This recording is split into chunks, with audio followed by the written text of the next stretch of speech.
Soma's baking and cooking থেকে সোমা বলছি। আজ আপনাদের সাথে শেয়ার করছি একটা বাচ্চাদের টিফিনে দেওয়ার অথবা ব্রেকফাস্টে খাওয়ার মতো এরকমই একটা আইটেম চিড়ে দিয়ে তার সাথে আরো কি কি ব্যবহার করলাম চলুন তাহলে দেখতে থাকি ভিডিওটা। এখানে 75 গ্রাম চিড়ে নিয়েছি। চিড়েটা কিন্তু একটু মোটা চিড়ে। জল দিয়ে ধুয়ে নিচ্ছি।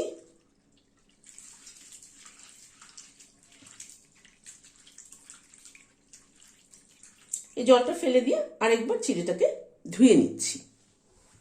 চিড়েটাকে আরো একবার ধুয়ে নিলাম। এখানে কিন্তু আর জল আমি দেব না। চিড়ের গায়ে যা জল লেগে আছে সেটা দিয়ে চিড়েটা ভিজে যাবে। মিনিট 15 মতো চিড়েটাকে এভাবে রেখে দিচ্ছি। চিড়েটাকে ঢাকা দিয়ে রাখলাম। এখানে একটা গ্রাইন্ডিং জার নিলাম। একটা বিটকে ছোট ছোট করে টুকরো করে কেটে নিয়েছি। সেটা গ্রাইন্ডিং জারে দিয়ে পেস্ট তৈরি করে নিচ্ছি সামান্য পরিমাণ একটু জল দিয়ে। মিনিট 15 পরে ঢাকাটা খুললাম। চিড়েটা কিন্তু সুন্দর ভিজে গেছে, একদম ঝরঝরে আছে। একটা স্ম্যাশার দিয়ে চিড়েটাকে স্ম্যাশ করে নিচ্ছি।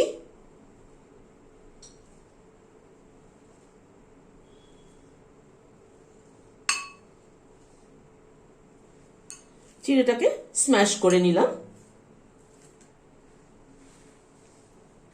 এখানে দুটো আলু সেদ্ধ করে খোসা ছাড়িয়ে নিয়েছি। এটাকে গ্রেট করে নিচ্ছি।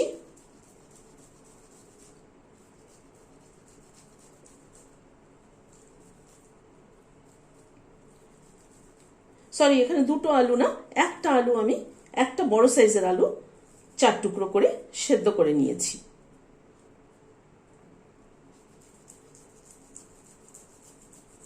আলুটাকে গ্রেট করে নিলাম।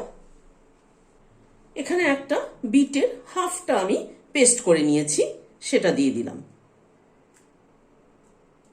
একটা বড় সাইজের পেঁয়াজ কুচি করে নিয়েছি, সেটা দিয়ে দিলাম। 3টে কাঁচা লঙ্কা কুচি করে নিয়েছি, সেটা দিলাম। 1 টেবিল চামচ মতো আদা কুচি করে নিয়েছি, সেটা দিয়ে দিলাম। চাট মশলা দিলাম 1 চামচ। হাফ চামচ নুন দিলাম। হাফ চামচ রোস্টেড জিরের গুঁড়ো দিলাম। হাফ চামচ চিনি দিলাম। চালের গুঁড়ো দিচ্ছি 1 চামচ। 2 চামচ উঁচু উঁচু 2 চামচ চালের গুঁড়ো দিলাম। সবকিছুকে একসাথে মেখে নিচ্ছি।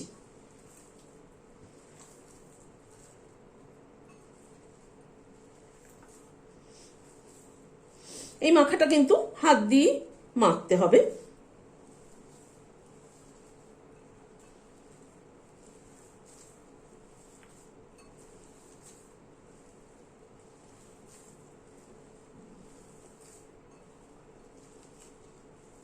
ভালো করে মেখে নিলাম।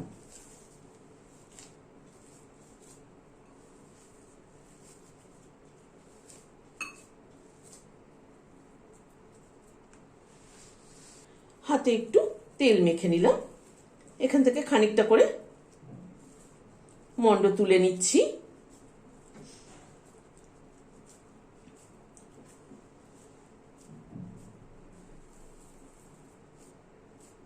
এভাবে গোল গোল করে টিক্কির আকারে গড়ে নিচ্ছি। যে যেরকম ইচ্ছা শেপ দিয়ে গড়তে পারেন।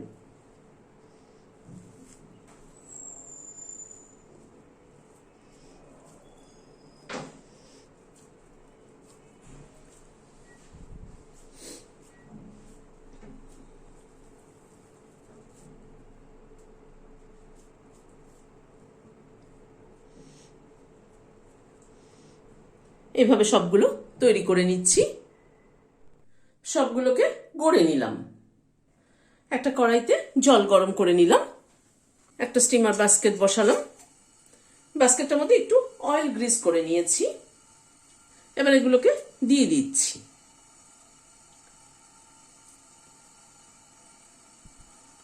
সবগুলোকে দিয়ে দিলাম। দিয়ে এবার ঢেকে দিচ্ছি মিনিট 10 জন্য স্টিম হোক। ঢাকনার এই ফুটোটাকে একটা লবঙ্গ দিয়ে বন্ধ করে দিলাম। তাতে স্টিমটা বের হবে না, ভালোভাবে স্টিমটা হবে এবং কম সময় হয়ে যাবে। এখানে 7-8 মিনিট মতো এগুলো স্টিম করা হলো। ঢাকনাটা খুলে একবার দেখে নিচ্ছি। হ্যাঁ, একদম হয়ে গেছে। এবার গ্যাসের ফ্লেমটাকে বন্ধ করে দিচ্ছি, দিয়ে এটা ঠান্ডা হওয়া অবধি অপেক্ষা করব, কারণ এখন কিন্তু খুব নরম থাকবে, তুলতে গেলে ভেঙে যেতে পারে। সেই জন্য এটা ঠান্ডা হওয়া অবধি, স্টিমার বাস্কেটটাকে আমি নামিয়ে রাখছি, এটা ঠান্ডা হওয়া অবধি অপেক্ষা করব। ঠান্ডা হওয়ার পরে এগুলোকে একটা প্লেটে তুলে নিচ্ছি, কারণ গরম অবস্থায় তুলতে গেলে এগুলো এতটাই সফট যে ভেঙে যেত।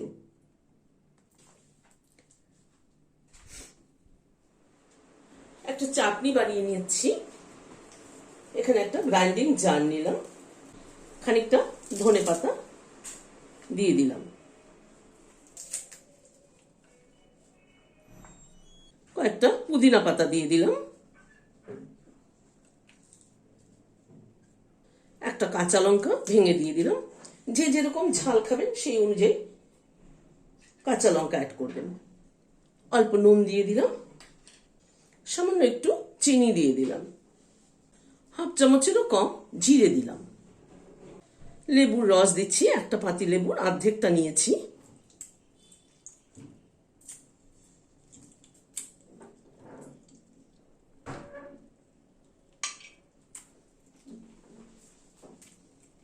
দু টুকরো বরফ দিয়ে দিলাম, বরফ দিলে কালারটা ঠিক থাকবে।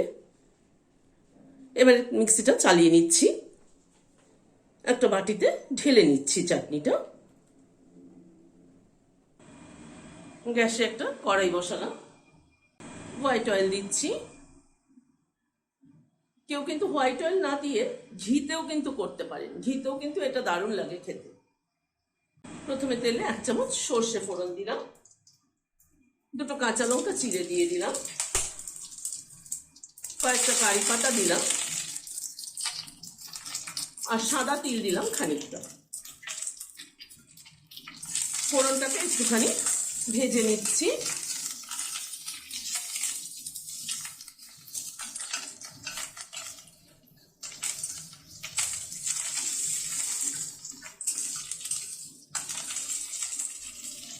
এবার একে একে এগুলোকে দিয়ে দিচ্ছি,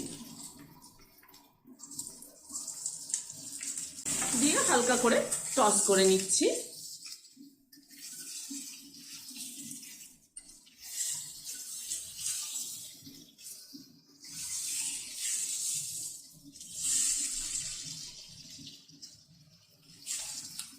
কেউ চাইলে কিন্তু ওরকম স্টিম করার পরেও খালি খেতে পারে, কিন্তু এই তরকাটা লাগানো হলো এই জন্য যে এটাকে আরেকটু টেস্টি করার জন্য।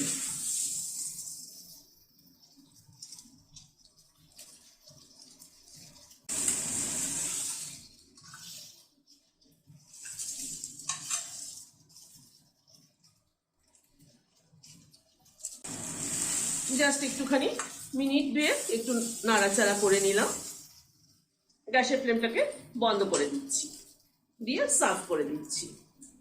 এই টিফিন বা ব্রেকফাস্ট যাই বলুন, এটা কিন্তু খেতে কিন্তু দারুণ টেস্টি এবং হেলদিও কিন্তু। আপনাদের কেমন লাগলো আমাকে কমেন্ট বক্সে জানাবেন। ভালো লাগলে লাইক এবং সাবস্ক্রাইব করার অনুরোধ রইল। আজ তাহলে এখানে শেষ করছি। নমস্কার।